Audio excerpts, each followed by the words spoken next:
Hey guys, welcome to our new vlog. तो कैसे हैं आप सब? उम्मीद है आप सब ठीक होंगे। मैं भी ठीक हूँ। तो कल की हुई वीडियो में तो मैं काफ़ी डिसअपॉइंट था क्योंकि यूट्यूब जो था वो इम्प्रेशन भेज ही नहीं रहा था भाई मेरी वीडियो पे। तो शॉर्ट्स की देखा जाए तो शॉर्ट्स में तो ठीक ठाक इम्प्रेशन भेज रहा था, लेकिन लॉन्ग में कुछ खास था नहीं। तो उम्मीद करते हैं कि आगे मेरी मेहनत सफल होगी और आप सबका प्यार दिखेगा, यूट्यूब भी इम्प्रेशंस भेजेगा। तो आज हम बात करेंगे गाँव के बारे में, मतलब गाँव की लाइफ के बारे में। गाँव की लाइफ के बारे में बात करें तो फर्स्ट थिंग ये है कि आप जल्दी सोकर उठ जाते हो। कभी भी आप अगर गाँव हुआ है, कभी भी अगर आप गाँव गए होंगे, आपने देखा होगा कि आप जितनी जल्दी आप शहरों में सोकर उठते हो, लाइक शहर में आप 9 बजे सोकर उठते हो, 10 बजे, आपके ऊपर डिपेंड है। लेकिन गाँव में आप उससे थोड़ी जल्दी उठ जाते हो। अभी मैं लखनऊ से गाँव आया हुआ हूँ समर वेकेशन में जाके, जैसे कि पिछले गाँव में मैंने बताया। लखनऊ में मैं उठ रहा था सुबह 10 बजे। काम तो कुछ था नहीं, सुबह 10 बजे सोकर उठता था, 9 बजे सोकर उठता था।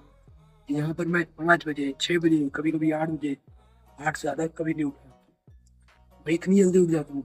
और सेकंड थिंग गाँव की ये अच्छी है कि यहाँ का वेदर, भाई मतलब शहरों में तो बस वही धुआं धक्कड़ यही सब देखने को मिलता है। और लखनऊ का ट्रैफिक देखा जाए तो अभी भी काफी तक इंक्रीज हो चुका है। यहाँ का वेदर काफी अच्छा है, देख लो आप। और तीसरी चीज ये है कि गाँव में बहुत ज्यादा पेड़ है। और दूसरे लोगों के गाँव का तो नहीं पता, लेकिन मेरे गाँव में बहुत ज्यादा पेड़ है, क्योंकि आपसे दिखाता हूँ मैं। ये देखो भाई, इतना सारा पेड़ है। गाँव में सबसे ऊंचा घर हमारा लोग का ही है। गाँव के पीछे देखो, ये गाँव के पीछे का एरिया है, कितना ज्यादा पेड़ है। ये देखो भाई, और जितना आपको जंगल एरिया दिख रहा है, ये सारा ये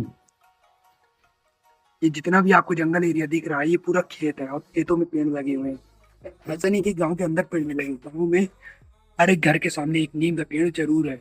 जैसे कि ये देखो, मेरे घर के सामने भी है। नीम, पीपल, बरगद, सब मिक्स है उसी में।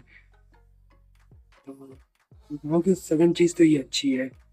और तीसरी अच्छी चीज है ये कि गाँव के लोग, हाँ, कुछ लोग के गाँव के लोग थोड़ा कम अच्छे होते हैं, कुछ लोग के बहुत अच्छे होते हैं, कुछ लोग के होते हैं कि थोड़ा परपंची टाइप होते हैं। तो मेरे गाँव के लोग थोड़ा परपंची भी हैं और अच्छे भी हैं। रीजन ये है कि अगर उनसे कोई हेल्प मांगो तो तुरंत हेल्प करने के लिए तैयार रहते हैं। सेकंड थिंग, अगर किसी घर में कुछ हो गया है तो वो लोग तुरंत बताते हैं कि भाई ये उनके घर में ये चीज हुआ है। मे भी ये सबके गाँव में हो, लेकिन ये तो मैं अपने गाँव का हाल बता रहा हूँ। और फोर्थ चीज ये है कि गाँव के खेत, गाँव में खेतों में जब पानी लगाया जाता है उसके बाद जो हरियाली होती है भाई, और जब सनसेट होता है वो देखने वाला होता है। मैं यहाँ पर भी फोटो लगाऊंगा, वो मेरे गाँव का सनसेट है, जो कि जब गेहूं की फसल हुई थी तब था। और जब गांव में फसल के लिए ट्यूबवेल चलता है, उस उसमें नहाने का अलग ही मजा है। अब जो लोग गांव में रहते हैं, जो लोग गांव से बिलोंग करते हैं, उनके खेत जरूर होंगे। अगर उनके खेत हैं तो वो लोग ट्यूबवेल में जरूर कभी ना कभी नहाए होंगे। तो मैं तो अभी भी जाता हूँ, जब भी ट्यूबवेल व्यूबवेल चलता है हमारे खेतों में, नहाता हूँ भाई, बहुत ठंडा लगता है पानी। तो पांचवी चीज ये है कि मतलब गाँव के लोगों का बिहेवियर, अगर आप किसी से मिलते हैं तो उनसे मिलने के बाद आपको ये नहीं लगेगा कि आप उनसे पहली बार मिल रहे हैं। ये होता है, मतलब आप मेरे ही गाँव में नहीं, आप किसी के भी गाँव में जाएंगे तो ये ऐसा है। कुछ होते हैं अकड़ू और कुछ होते हैं पोलाइट, मतलब वो ऐसे आपसे बात करेंगे जैसे कि आप इसको काफी ढंग से जानते हैं। और गाँव में ही नहीं, ये मैंने कहीं कहीं शहरों में देखा, जो लोग गाँव से बिलोंग करते हैं उनके अंदर ये चीज जरूर होता है कि आप उनसे अगर मिलोगे, वो अपनी देसी भाषा में ही बात करेंगे आपसे कुछ देर बाद। पहले तो आपसे शहरी भाषा में बात करेंगे, फिर कुछ देर बाद आपसे देसी भाषा में बात करेंगे। फॉर एग्जाम्पल, मेरे क्लास में ही मेरे दोस्त थे जो सीतापुर से बिलोंग करते थे। तो पहले तो वो मुझसे एकदम फ्रेंडली बात करते थे, जैसे कि शहर के लोग बात करते हैं शुद्ध हिंदी में। और कुछ दिनों बाद जब मेरी उनसे अच्छी दोस्ती हो गई, तो वो एकदम सीतापुर की भाषा में बात करते हैं और मैं भी अपने इधर लोकल लैंग्वेज की भाषा में बात कर रहा था। 5 थिंग्स ये हो गई जो कि गाँव वालों में पाई जाती है, और गाँव की अच्छी चीजें हैं जो कि गाँव को खास बनाती है। मेरा पर्सनल एक्सपीरियंस ये है, गाँव का वेदर और दूसरी ये गाँव की ग्रीनरी। तो अभी मैं दिखाता हूँ आपको, छत पर खड़ा हूँ। गाँव में सबसे ऊंचा घर यही है, तो ये इस स्टेट की दिखाता हूँ।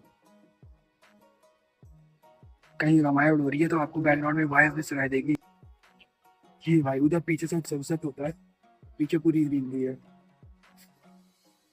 ये देख भाई, देख लिया। हाँ, तो मैं एक और चीज़ आपको बता दूं गांव की स्विच थिंग, जो कि मुझे और भी अच्छी लगती है। अभी लखनऊ में जो टेम्परेचर हो रहा है, जितना यहाँ पर उतना लखनऊ में भी है। लखनऊ में अभी 41 40 ऐसे चल रहा है टेम्परेचर, गाँव का भी उतना ही है। लेकिन अच्छी चीज़ यहाँ पर ये है कि लखनऊ में जितनी गर्मी लगती है उससे कहीं गुना कम गाँव में लगती है। फॉर एग्जाम्पल मैं लखनऊ में था, मुझे गर्मी बहुत लगती जब टेम्परेचर 35 था, और अभी 40 है, फिर भी मुझे कुछ खास फर्क नहीं पड़ रहा गाँव में। एक रीज़न ये है क्योंकि पेड़ सबसे ज़्यादा है, उसकी वजह से गाँव का इन्वायरमेंट काफ़ी प्योर है, जो कि गाँव को खास बना रहा है। कभी अगर मैं अपने खेतों में या ट्यूबवेल चल रहा होगा, मैं वहाँ का चीज़ ज़रूर दिखाऊंगा आपको। और गाँव के पास में एक नहर है, वहाँ का भी पानी काफ़ी ठंडा है, तो अगर वहाँ पर जाता हूँ, वहाँ भी आपको दिखाऊंगा अपनी वीडियो में। और अगर आप चाहते हैं कि मैं अपनी लाइफस्टाइल का पूरा वीडियो शूट करूं, जैसे कि सौरभ जोशी करता है अपनी वीडियोस में, कि सुबह उठता है फिर क्या करता है अपने पूरे दिन, और रात में वीडियो एडिट करता है, वो सारी चीज़ें मैं भी दिखाऊं, तो कमेंट में बताना। ओके, तो मिलता हूँ आपसे नेक्स्ट वीडियो में। तब तक टाटा बाय बाय, अपना ख्याल रखना, अपने माता पिता का ख्याल रखना।